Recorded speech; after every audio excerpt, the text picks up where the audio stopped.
You should read science from right to left, not left to right. This is a quote by Karl Popper, and I find this really interesting. So, what he says is the following: let's not get entangled with definitions. Let's just say the thing that when an apple falls down to earth, we call that thing gravity, which is the force that drives the apple down. So we look from the other way and explain the phenomenon with some words. And definitions are fine, but the context here is that Karl Popper was in an intellectual fight with Ludwig Wittgenstein, who basically said everything is just about words and definitions. So he said, no, it's not. Like knowledge and conjecture and the piecemeal approach towards knowledge creation is not defined by definitions and words. It helps us explain stuff, but knowledge is something else. It's the ability to do something, or the ability to explain something, explanatory knowledge. And how we explain that doesn't really matter. Should we explain it in English or Mandarin? Actually, it's a good example where you have two different languages explaining the same thing. So it cannot depend on language. And I want to take this further and ask myself, instead of saying, okay, what kind of companies should I invest in? How about I go from right to left and ask myself, okay, what is a wealth creating company? A wealth creating company is something we call and then XYZ. So I want to start with the end. Start with, okay, what is it I want from this whole process?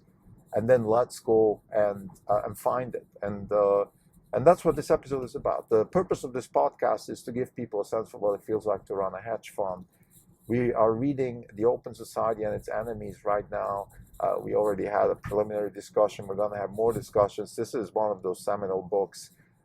We have it in our principal stack through David Deutsch's Beginning of Infinity, which is, I would say, the modern version and sort of the next level of applications from that book. But it's also very good to go back to basics. And Karl Popper is definitely one of the basic philosophers and idea makers that we abide to in our principal stack at Orange Capital Partners. This is a Not Even Wrong podcast. It's May 18th, 2022. This is Krim Delco. For the day, the fund is down 4.6%. The market's down 3%. For the year, we're down 42.8%. And the market is down 17.5%. We're underperforming by 25.3%. Today's drawdown is driven by consumer stocks. Actually, Target took a massive hit. Walmart took a massive hit. Retail sales are down. Retail margins are under pressure. Foot traffic is down. People are buying cheaper stuff. It is just the carnage in the grocery store, the carnage in the mall is visible in the numbers. Inflation is killing purchasing behavior of people. I don't want to go too deep. All I want to say is the following. I think we have a recession right now. Elon Musk said it 2 days ago at the All In podcast. We are in a recession right now, and we're going to have to go through this for the next 6 to 8 months. Hopefully, the market will at some point bottom out, maybe 10%, 15% from here, which means we could easily see another 20% drawdown in our fund, maybe even 25%. This would put, of course, our drawdown to the low 60s, which is dramatic. But that's what it is. That's what recessions do. I think the rebound will be very dramatic also. So we're okay with that. We're managing our leverage, like I said in one of the episodes before. The key is to keep the leverage under a certain percentage of the equity that we have and basically survive. It's like everybody would tell you, look, invest in productive assets, buy Bitcoin. All of these things are long-term going to be good. In the short term, you just have to survive. And this is what we're doing. But let's now talk a little bit about Karl Popper and how we think about the world. Let's use his advice, which is let's read from right to left. And I just want to use an example from economics where I think this applies really well. So there's this big, let's say, conversation about what is a Keynesian and what is an Austrian economist and which one is better and all that stuff. And instead of defining what a Keynesian really is and defining what Austrian economics is, how about we turn it around and we just say the organization or the idea that you have a central planning committee which tries to manage the economy in the aggregate, that is Keynesianism. And if we have a sort of social contract where we say we're going to go back to first principles, try to understand human behavior, and then build from there organically and try not to intervene too much in the organic process, that is Austrian economics. So we instead of trying to define with all the bells and whistles, what is this and what is this. Let's just say, okay, what's the end product? One is centrally planned aggregate managing of the economy. The other is first principles from the bottom up organic development. And then we can talk about which one is better, because once we have the end result in front of us, we can then see, okay, we want this. Isn't this better than that? And now let's apply this to investing. Okay, instead of saying, well, I want to invest only in companies that do good for the world, or all that kind of stuff. Why don't we just say, look, the thing that creates wealth is the thing which can do something good for its fellow humans at a lower cost and increase value for those people. That is the thing which creates wealth. And I think if we look at it that way and now go from right to left, which is now we're going to go try to find the companies that actually end up doing that, which is do good for its fellow humans at a lower cost. So create value for those people, and not coerce them into buying stuff, but they voluntarily are buying products and services from the company because they're at a lower cost and much better.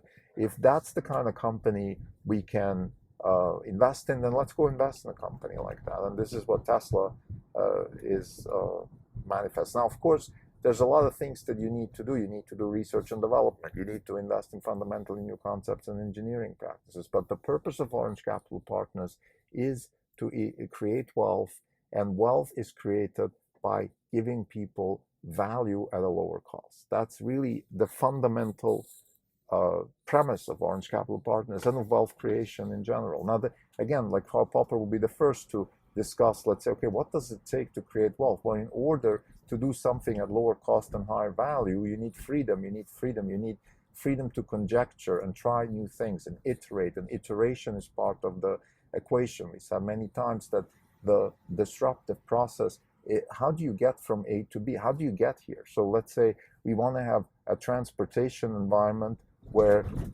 the cost is lower, and not just the cost to the passenger, let's say, in a robot taxi, but the cost for society. So we want to have less environmental burden, all these things. How can we do that? Well, we need iteration. We need scientific progress. We need research and development. We need iteration in a sense that the company needs to be able to try and fail and try and fail. And the cost of error correction has to be low in order to do that. So all of the things that we discussed in many episodes before are still applying. It's not like this is completely changing our view. But I think what's good about this is fundamentally, once we start with the end, or once we start with the right side of the sentence or the end of the sentence, then all maybe the conversation about is this good or bad, at least that is being solved. Because like I said, if you say, look, I want to deliver value to people at a lower cost, well, who can be against that? Okay. And then we can go back and say, well, this company can do that better than any other company. Let's invest in that company. I think this is the power of Karl Popper's way of thinking about science. And again, I'm applying his way of thinking about science now to pretty much anything else in life. It's like that also. Let's say, if you think about which spouse should I marry? Well, instead of trying to define, well, she has to be blonde and tall and all that stuff, how about I go the other way around and say, what do I call a wife that I love, that I spend my life with, that raises my kids in a way that makes me happy? Well, that is the person that I marry. And now let's go back and try to find that person. And yeah, we might need a little bit more help than just a philosophical definition of what that is. But understanding where it's going, understanding sort of the end goal, the purpose of the whole process, let's say in this case mating, or in investing, well, why am I even doing this? What's the purpose? Understanding why I'm doing this helps also guiding the next steps. Helps me understand, okay, it helps me make decisions. Should I do this? Should I do that? So that's really the power of this analysis. And I think, just to summarize, I think Karl Popper's The Opposite Side and Its Enemies, it's a very philosophical book in a sense. Also, it's tedious, a lot of details, a lot of history, a lot of Greek philosophy. He's an academic. He has to make sure that he can survive the critics who will, bother him with pedantries. I understand that, but overall, the message of the book is that we need to focus on the essence of progress, and progress is driven by freedom, and freedom is when we can conjecture new things and make the mistakes and then error correct and keep going that way. And that's really the power. And if we do that, I think it's useful, and that's what he means with right to left. It's useful to have an end goal in mind, okay? Because, and that end goal might change also. Even our, let's say, our purpose at Orange Capital Partners, maybe it will change at some point. Maybe generating wealth by investing in fundamentally new concepts and engineering practices is maybe not the right thing. Maybe we want to do other things, but I think fundamentally saying that we want to invest in something that can deliver more value at lower cost to fellow humans, cost again including everything, that's something worth doing, and we don't see that changing anytime soon. Thank you.